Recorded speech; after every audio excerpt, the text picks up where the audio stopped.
Assalamu alaikum, aziz qarindoshlar. Angliq hayot qanliga hoş geldinglar. Bugun darsimizning davomi 8-dars. O'zingizni kechirish nimishqa shunchoq qiyin.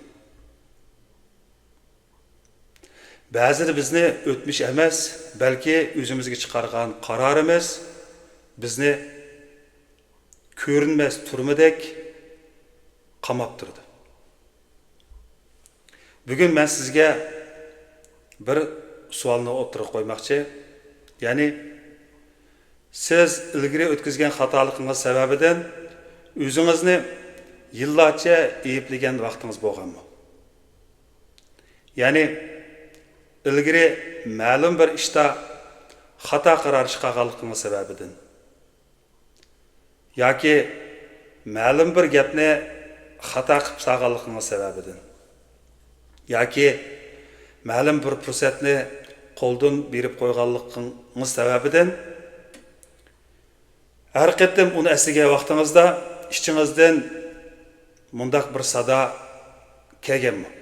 Ya'ni agar men shu chaqda undaq qilmay, mundaq qilgan bo'lsam, voy iset, agar undaq demay, mundaq degan bo'lsam, iset, ash fursatni qo'ldan berib qo'ymagan bo'lsam degandek. Agar sizning javobingiz shundoq bo'lsa, bugungi dars dal mushu ovoz haqida. Undaqda do'stlar, biz qani kitobimizga qarab o'taylik. Paqa psixologning ishxonasiga kirganda bugun boshqacha ko'rinadi. Uning ko'zida charchash bor edi.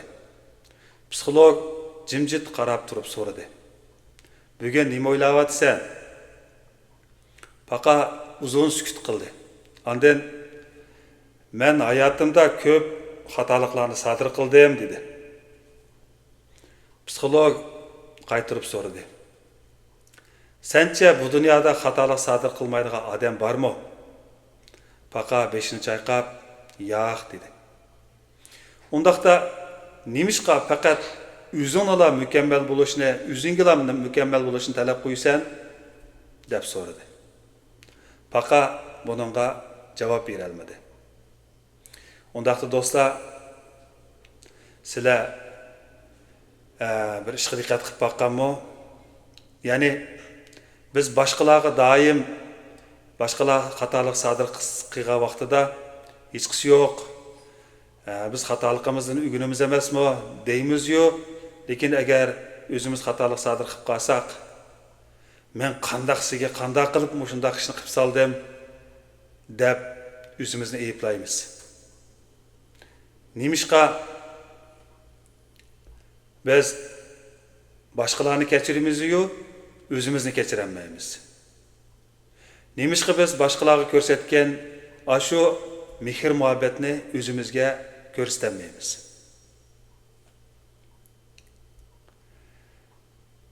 Hamsa kitobimizga qarab boqaylik.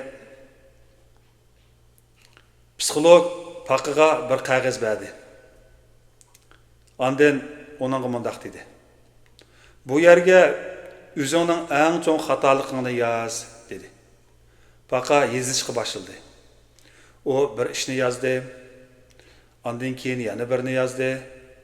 Uningdan keyin yana birini yozdi. Shuning bilan varaq to'lib ketdi. Psixolog qog'ozni darhol qo'liga olmadi. U yana qayta so'radi. Bu xatoliklarning qaysisini bugun o'zgartira olaysan dedi. Paqa 5-chayqab, hech qaysisini bugun o'zgartirmayman dedi. Psixolog kulimsirdi. Ondan uningdan. Undaqda nimishqa har kuni o'zing o'zgartirmaydigan o'tmish bilan jang qilasan deb so'radi. Bu chaqda uy yana jimjit bo'lib qoldi.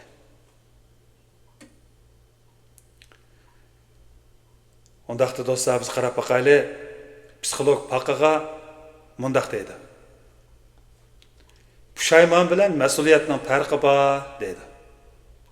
Ya'ni pushaymon deganlik men yomon odam deganlikdan iborat. Mas'uliyat bo'lsa men xatolik sodir qildim, endi men uningdan o'g'inaman dedi. Bu ikkisining farqi intayin cho'ng. Bir odam birisi buning birisi ya'ni pushaymon bizni o'tmishga bog'lab qo'ydi. Mas'uliyat bo'lsa bizni kelgusiga bog'laydi. Ondaqda hayotimizdan bir misol elib o'taylik.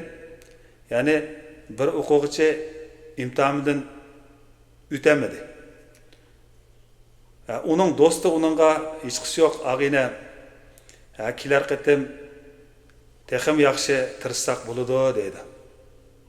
Lekin u o'quvchi o'z-o'ziga men aqlsiz deydi. Diqqat qildingizmi-ki, bu yerdagi voqea yuz bergan voqea imtihondan o'tolmaslik.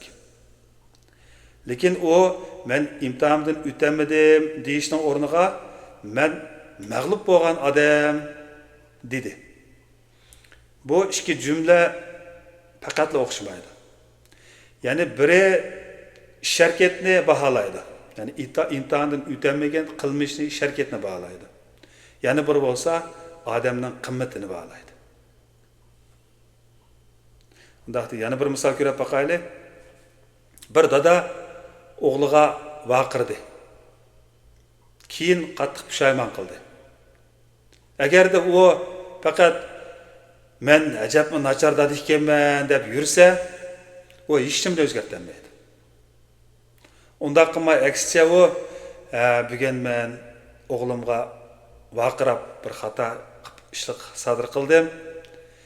Men o'g'limdan kechirim so'rab, endi kelar qatim achchig'im kelgan vaqtida achchig'imni boshqarishni o'rgansam bo'g'idek dedi. Mana bu o'zgarishdir.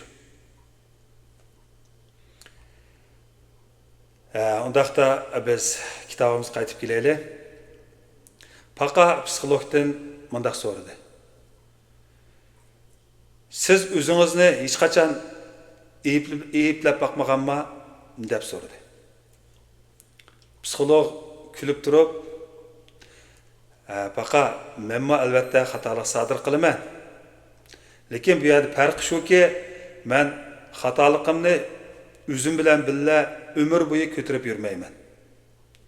Uningdan savoq elib, yo'limni davomlashtiraman dedi. Undaqda biz bu yerda bir narsani o'ylanib boqaylik.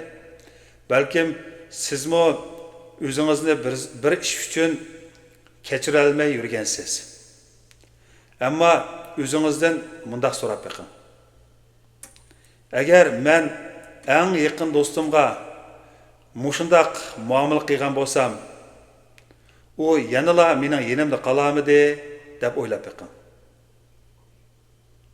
Agar javobi u yenimda yanala qolmaydi degan bo'lsa, siz nimishqa o'zingizga shundaq muomala qilasiz?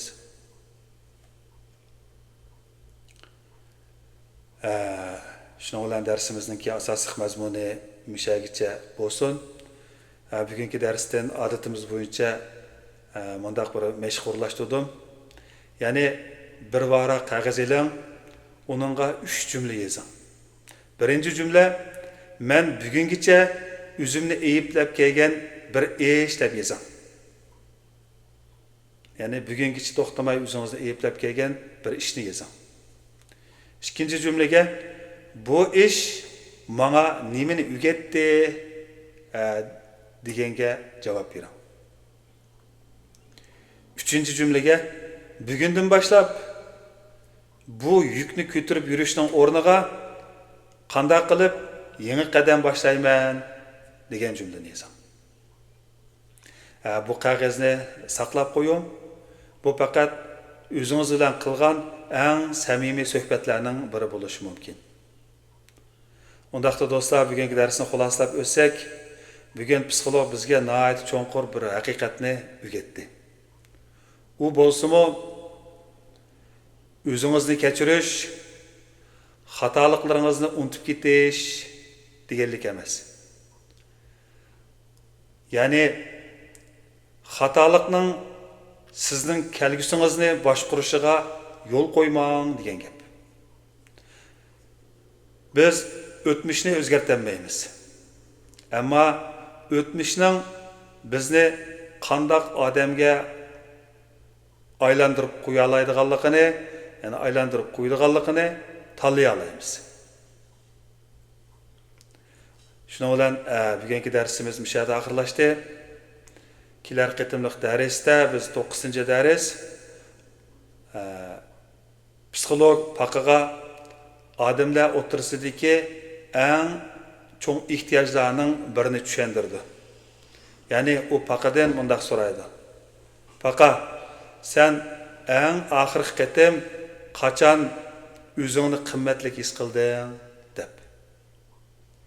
Undaqda do'stlarim, darsimizning davomi qiziqsangiz, diqqatingiz kelar soatlik darsda bo'lsin.